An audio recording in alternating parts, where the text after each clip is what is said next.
అదే చెప్పండి ఏంటి బెందాల అశోక్ గారికి ఓడించే మునగాడు ఇక్కడ ఎవడు లేడు. ఎవరు లేరంటావు? ఎనీ పర్సన్ నెక్స్ట్ రామ్మోహన్ రెడ్డికి జిల్లాలో ఎంపీ గెలిపి ఓడడానికి ఎనీ పర్సన్ ఎవరు లేరు. మరి ఎంపీకి ఇప్పుడు వైసీపీ నుండి తిలక్ గారు వచ్చారు కదా, మరి no no no no challenge కాదు, ఈజ్ మై ఛాలెంజ్. అంటే ఎంపీ రామ్మోహన్ నాయుడుకి ఓడించే మనగాడు ఎవరు లేరు? అక్కడ లేరు, ఎవరు లేరు. అక్కడ అశోక్ బాబుకి ఓడించే మునగాడు ఎవరు లేడు. మరి ఇప్పుడు వైసీపీ వాళ్ళు ఆల్రెడీ ఉన్నారు. మన రానున్న రోజుల్లో వైసీపీ 2024లో వస్తుంది. 136 కొమ్ము కంటే 18 జైలు ఉన్నాడు, సీఎం అయ్యాడు. అది ఏం చేస్తారు మనకేం చేస్తారు ప్రజలకి? 136 కొమ్ము చేసి కొమ్ముకోము చేసి 18 జైలు ఉన్నోడికి రాజశేఖర్ ముఖం చూసి గెలిపించాము. ఇప్పుడు ఏం చేశాడు? రాష్ట్రానికి నాశనం చేశాడు. మళ్ళీ అదే ఎటువంటి వ్యక్తిని గెలిపిస్తే మనందరికీ అమ్మేస్తారు. నేను అదే ప్రజలకి కోరుకుంటున్నాను. నెక్స్ట్ లోకేష్ గారు గెలిపించండి. లోకేష్ గారు, మరి చంద్రబాబు నాయుడు గారు ఈసారి వచ్చే అవకాశం ఉన్నాయంటావా? Number 1 hattrick, is my challenge. Bendala Ashok garu hattrick కొడతారంట. హ్యాట్రిక్ మూడోసారి ఎమ్మెల్యే. నెక్స్ట్ మంత్రి పోస్టు హోంశాఖ మంత్రి. గ్యారెంటీ 100%. మూడోసారి అశోక్ బాబు ఎమ్మెల్యే, ఎంపీ గెలుస్తారు ఇక్కడ. రాము ఈజ్ పాయింట్ ఛాలెంజ్. ఎవరు ఛాలెంజ్ కట్టమను జగన్మోహన్ కట్టాలి కానీ కడతారు. సార్ నమస్తే అండి. నమస్తే సార్. అంటే మీ పేరండి? నా పేరు దుదిష్టి మజ్జి సార్. నేను బెంతూరియా యూత్ వెల్ఫేర్ అసోసియేషన్ సెక్రటరీని సార్. ఇచ్చాపురం నియోజకవర్గం కవిటి మండలం. మరి ఎలాగుందండి ఇక్కడ స్పందన ఎలాగుంది? ఇప్పుడు ప్రభుత్వం వైసీపీ వచ్చి ఇప్పుడు 5 ఏళ్లలో ఎలాగుంది అభివృద్ధి పరంగా చూసుకున్నా? మీలాంటి వాళ్ళకి ఎటువంటి అభివృద్ధి కలిగిందని? సార్ ఎవరికి ఎలాగుందో తెలియదు కానీ మా బెంతూరియాకు ఇప్పుడు మాకు న్యాయం జరగట్లేదు సార్. మేము బెంతూరియాని షెడ్యూల్ ట్రైబ్ కోలం 17లో మాకు బెంతూరియాస్ ఆంధ్రప్రదేశ్లో శ్రీకాకుళం జిల్లా కంచిలి మండలం కవిటి ఇచ్చాపురం మండలాల్లో మెళియాపుట్టు పడ్డ గ్రామాల్లో నివసిస్తున్నాం సార్. నివసిస్తున్నామని రాజ్యాంగంలో రాసి ఉంది. 1973 నుంచి 2003 వరకు మాకు ఎస్టీ పథకాలు ఇచ్చారు, పత్రాలు ఇచ్చారు. అయినప్పటికీ కూడా ఏ గవర్నమెంట్ నుంచి ఏ ఆదేశాలు రాకుండా, ఏ జారీ లేకుండా మా సర్టిఫికెట్లు నిలిపివేసి ఉన్నారు, మా కులధృవ పత్రాలు. అందువల్ల మేము చాలా నష్టపోతున్నాం. మా స్టూడెంట్స్ పై చదువులు చదవాలంటే వాళ్ళకి ఆర్థిక స్తోమత లేదు. ఆ స్తోమత లేకపోవడంతో ఫీజు రిమెంట్ సర్టిఫికెట్ లేకపోవడం, గవర్నమెంట్ ఫీజు రిమెంట్ స్కాలర్షిప్లు అవన్నీ దొరకపోవడంతో చాలా నష్టపోతున్నాం.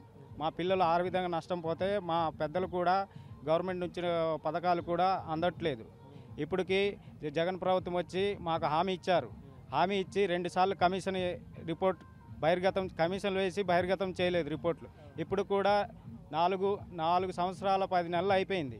మేము ఇంకా ఎదురు చూసాం. అయినప్పటికీ మా సమస్య క్లియర్ కాలేదని మేము లాస్ట్ మంత్ డిసెంబర్ 28న ఒక ర్యాలీ మొదలుపెట్టి రిలే నిరాదీక్ష మొదలుపెట్టాము.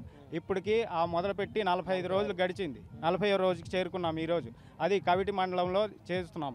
ఇప్పుడు కూడా మా సమస్య తెలియజేయడానికి నారా లోకేష్ గారికి మా ఎమ్మెల్యే తరపున అశోక్ గారి చేతుల మీదుగా మా సమస్య తెలియజేయాలని ఇక్కడికి వచ్చి వారికి మా రిప్రజెంటేషన్ ఇవ్వాలని. టీడీపీ హయాంలో ఇప్పుడు టీడీపీకి మరి బెందాల అశోక్ గారు ఆల్రెడీ ఎమ్మెల్యేగా ఉన్నారు కదా, మరి ఆయన వలన ఎటువంటి పరిస్థితి జరగట్లేదంట? మరి బెందాల అశోక్ గారు లాస్ట్ 2014లో అధికారంలో ఉన్నప్పుడు వాళ్ళు మా కోసం చాలా కష్టపడ్డారు. వారు కూడా అప్పుడు కూడా రిలే నిరాదీక్ష పెట్టిండు. ఆ దీక్షలో మాకు స్టార్స్తో కూడుకున్న నేటివిటీ సర్టిఫికేట్ ఇచ్చేవారు. దాంతో కూడా మా స్టూడెంట్స్ పై చదువుల కోసం చాలా సహకారం పడేది. అది కూడా ఇప్పుడు ఈ ప్రభుత్వం వచ్చాక 2002 జనవరిలో అది కూడా నిలిపివేశారు. అది కూడా మేము అడుగుతుంటే ఎన్నో రకాలుగా మొన్న రీసెంట్గా 6 నెలల కిందట ఇచ్చి 3 రోజులకే ఇచ్చిన వారికి కూడా అది క్యాన్సిల్ చేయించారు. మళ్ళీ మేము దానికోసం ధర్నా చేస్తున్నామని మళ్ళీ ఇప్పుడు కూడా ఇచ్చారు. దాని మీద ఎటువంటి కులం అని రాయకుండా బెంతూరియా ఎస్టీని కూడా అయితే సిస్టంలో చూపించేది, అది కూడా సిస్టంలో కూడా చూపించట్లేదు. ఖాళీ స్టార్స్తో కూడుకున్నది ఇస్తున్నారు. దానిలో సిబిసి నెంబర్ ఉంటుంది, సిజిసి నెంబర్ కూడా మాకు యూజ్ చేసుకునేలాగా చేయకుండా ఇప్పుడు ఇస్తున్నారు. దానికి వల్ల ఎటువంటి ప్రయోజనం లేదు. మేము కోరుకునేది ఒకటే, మాకు పూర్తిస్థాయి న్యాయం కావాలి. మాకు న్యాయం చేసిన వాళ్ళకి ప్రతి ఒక్కరికి మేము మా గుండెల్లో పెట్టుకొని వాళ్ళకి గెలిపించడానికి మేము సిద్ధంగా ఉన్నాము. మా బెంతూరియా అంటే ఇప్పుడు ఒరిస్సాకు బార్డర్లో అనుకుని ఉన్నారా? బెంతూరియా కులం అనేది ఇచ్చాపురం నియోజకవర్గంలో మాత్రమే ఉంది. ఇచ్చాపురం నియోజకవర్గంలో కవిటి, కంచిలి, ఇచ్చాపురం మండల అలాగే పడ్డూరు అనే గ్రామంలో మాత్రమే ఉంది. ఈ ప్రపంచంలో ఎక్కడా ఈ సెక్ట్ లేదు, ప్రపంచంలో ఎక్కడా ఈ ట్రైబ్ లేదు, ఓన్లీ ఇచ్చాపురం నియోజకవర్గంలో మాత్రమే ఉంది. దానికి మేము బెంతూరియాలో కామని చెప్పేసి ఎటువంటి గవర్నమెంట్ ఆర్డర్స్ లేకుండా మాకు 2003 నుంచి కుల ధృవీకరణ పత్రం జారీ చేయడం ఆపేశారు. అప్పటి నుంచి మేము పోరాడుతూనే ఉన్నాం. కానీ మా పోరాటానికి ఇలాగా మాకు మా పోరాటాన్ని అణగదొక్కేసి మాకు ఇలాగ ఇబ్బంది పెడుతున్నారు. అదేవిధంగా మేము గత 45 రోజులుగా మేము నిరాదీక్ష చేస్తున్నాం. మీ కులానికి మాత్రం ఎటువంటి ఇప్పుడున్న ప్రభుత్వం వైసీపీ ఏదైతే ఉందో అది ఎటువంటి పరిష్కారాలు మీకు అందుకోలేదా? మరి జగన్మోహన్ రెడ్డి గారు 2014 నుంచి కాదు 2019 నుంచి ఇప్పటి వరకు 2 కమిషన్లు వేశారు. ఆ కమిషన్ తాలూకా రిజల్ట్ అయితే మాకు ఇప్పటి వరకు బహిర్గతం చేయలేదు. మరి సరే ఎలా ఉంది? సరే టీడీపీ వస్తే ఒకవేళ మీకు అలాంటివి ఏదైనా మంచి జరుగుతుంది అంటారా? మరి మేము అదే జరుగుతుందనేసి నమ్ముకొని మేము మా ఎమ్మెల్యేకి అప్రోచ్ అయ్యి ఎమ్మెల్యే ద్వారాగా మా బాధని మేము నారా లోకేష్ గారికి వినిపించుకుంటాం. బెందాల అశోక్ గారికి వినిపించుకున్నారు. బెందాల అశోక్ ద్వారాగా మేము నారా లోకేష్ గారికి మేము వినిపించుకుంటాం. సరే ఎలా ఉంది సార్ స్పందన ఎలా ఉంది అనుకుంటే మీ అభిప్రాయం ప్రకారంగా చూసుకుంటే? మా అభిప్రాయం ప్రకారం చూస్తే మా పర్సనల్గా రాజకీయాలకి ఏంటంటే రాజకీయాలకి మాకు పెద్దగా ఇది లేదు. కానీ మాకేంటంటే మా కులం అనేది మెయిన్ సమస్య.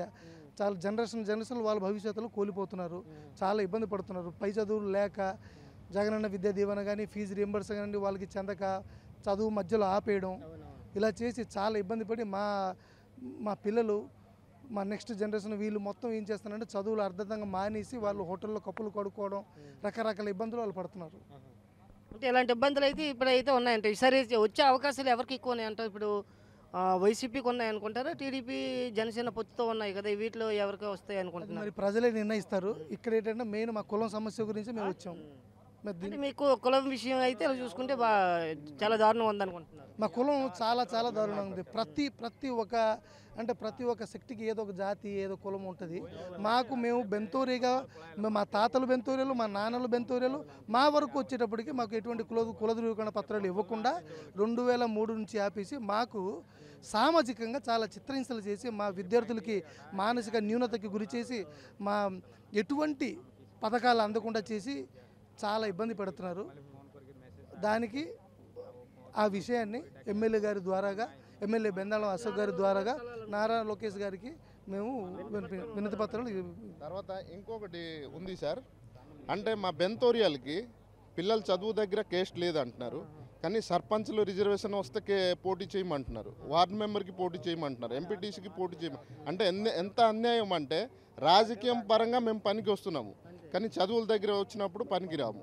క్యాస్ట్ పరంగా వేరు చేస్తున్నారు కొన్ని విధాలు. అదే ఈరోజు సుమారు ఒక 30 సంవత్సరాల నుంచి చాలా బాధపడుతున్నాం. మా పిల్లల తాలూకా భవిష్యత్తు పోతుంది. లాస్ట్కి ఇంటిగ్రేటెడ్ సర్టిఫికెట్ కూడా లేకుండా చేశారు. మొన్ననే ఒక 888 సీటు వచ్చింది ఒక అమ్మాయికి, ఇంటిగ్రేటెడ్ సర్టిఫికెట్స్ లేదని వాళ్ళకి ఇంటికి తిరిగి పంపించారు. ఆ పరిస్థితి అంటే లాస్ట్కి చదువుకి కూడా ఎలిజిబుల్ లేకుండా అయిపోయింది మా బతుకులు. ఒక కుక్కకి ఒక జాతి ఉంది, నక్కకి ఒక జాతి ఉంది, పిల్లికి ఒక జాతి ఉంది. కానీ బెంతూరియాలకి ఎట్లాంటిది జాతి లేదు. మాకు ఎటువంటి రిజర్వేషన్ లేకుండా చేస్తారన్నమాట. అంటే అది ఈ ప్రభుత్వంలో జరిగిందా లేకపోతే గత టీడీపీ హయాంలో ఉండేటప్పుడు కూడా ఇలా జరిగిందంట? గత 30 సంవత్సరాల నుంచి మాకు అన్యాయం జరుగుతుంది. అప్పుడు ఎదిరించగలిగారు ఇలాగా? అప్పుడు కూడా మాట్లాడాము. ఎలక్షన్ ముందు ఇగో వచ్చేసింది, ఇచ్చేస్తాము, అయిపోయింది, మీ ఇష్యూ క్లియర్ అయిపోయింది అని చెప్తున్నారు. కానీ ఏ నాయకులు మాకు పట్టించుకోవడం లేదు. మరి ఈసారి మరి టీడీపీ వాళ్ళు ఎవరైనా పట్టించుకునే అవకాశాలు ఉన్నాయంటారా? గతంలో టీడీపీ టైంలో నిరాదీక్ష ఇలా కూర్చున్నాం కవిట్లో. మా లోకల్ అశోక్ బెందాలం గారు చెప్పారు, మరి మీ సమస్య నేను ఒక 3 days 4 days లోపల నేను ఇంటిగ్రేటెడ్ సర్టిఫికేట్ తీసుకొని వస్తానని చెప్పారు. అతను ఆ మాట మీద అతను చేశారు. గతంలో చెల్లుబాటు అయ్యేది ఇంటిగ్రేటెడ్ సర్టిఫికేట్ అయింది. ఇప్పుడు ఆ ఇంటిగ్రేటెడ్ సర్టిఫికేట్ కూడా తీశారు. ఈ ప్రభుత్వంలో అలా చెల్లట్లేదు అనమాట, పూర్తిగా తీశారు. మొన్న మళ్ళీ ఇచ్చారు, 9 స్టార్ పెట్టేసి మళ్ళీ ఇచ్చారు, మళ్ళీ అది కూడా ఆపేశారు. Okay, thank you sir.